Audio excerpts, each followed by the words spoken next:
NDA కూటమి ప్రభుత్వం ఇచ్చిన హామీ మేరకు పెంచిన పింఛన్లు ఇంటింటికి పంపిణీ చేస్తుండటంతో వాటిని అందుకున్న లబ్ధిదారుల కళ్లలో హర్షాతిరేకాలు వ్యక్తమవుతున్నాయి.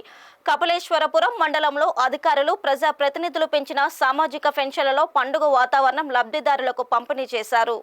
కపిలేశ్వరపురం మండలం కోరమిల్లి గ్రామంలో గ్రామ సచివాలయం ఉద్యోగులు, ఏఎన్ఎంలు, అంగన్వాడీ, డ్వాక్రా ఏవోలు, ఆశా కార్యకర్తలు, ఇతర ప్రభుత్వ ఉద్యోగులు వారికి కేటాయించిన లబ్ధిదారుల ఇళ్లకు వెళ్లి సామాజిక పెన్షన్లు అందజేశారు. తొలిసారిగా తెలుగుదేశం హయాంలో పెంచిన పెన్షన్లు అందుకుంటున్న లబ్ధిదారులు తమ ఆనందం వ్యక్తం చేస్తున్నారు. కోరమిల్లి గ్రామానికి చెందిన వర్రే లక్ష్మణరావు వికలాంగుల దంపతులు పెంచిన పెన్షన్ ప్రకారం చెరొక 15,000 చొప్పున మొత్తం 30,000 సర్పంచ్ ఆజంట సత్యనారాయణ చేతుల మీదుగా అందుకున్నారు. ఈ సందర్భంగా లక్ష్మణరావు మాట్లాడుతూ సీఎం చంద్రబాబు నాయుడు ఎన్నికల్లో ఇచ్చిన హామీ మేరకు పెంచిన పెన్షన్లు ఒకేసారి అందజేయడం ఆనందంగా ఉందన్నారు. ఈ కార్యక్రమంలో ఎంపీటీసీ సుంకర వెంకటేశ్వరరావు, సుంకర బుజ్జి, వార్డు మెంబర్ వెలుగుబంటి యేసుదాసు, కొండిశెట్టి నాగేశ్వరరావు, వెలుగుబంటి వీరభద్రం, దంగేటి శ్రీనివాస్, కాకులపాటి సుబ్రహ్మణ్యం, సచివాలయం కార్యదర్శి శంకర్, డిజిటల్ అసిస్టెంట్ గోపీచంద్, వ్యవసాయ అసిస్టెంట్ శివనాగేశ్వరరావు తదితరులు పాల్గొన్నారు.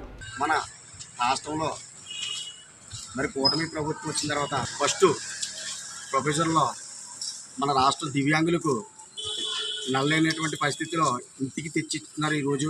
మరి ఈ ప్రభుత్వం ఎప్పుడు కూడా రుణపడి ఉంటామని, అలాగే మన గ్రామంలో ఉన్నటువంటి వికలాంగులు, వృద్ధాప్యు, వితంతులు అందరూ చాలా సంతోషంగా ఉన్నారు ఈరోజు.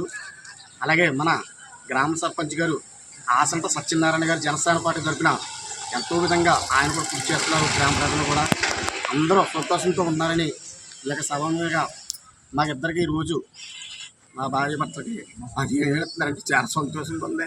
ఇటువంటి ప్రభుత్వం గతంలో కూడా ఇవ్వలేదు. మాకు అంతా చేరుకోవాలి ఈరోజు ఇస్తున్నారంటే చాలా సంతోషంగా ఉంది ఈరోజు మాకు.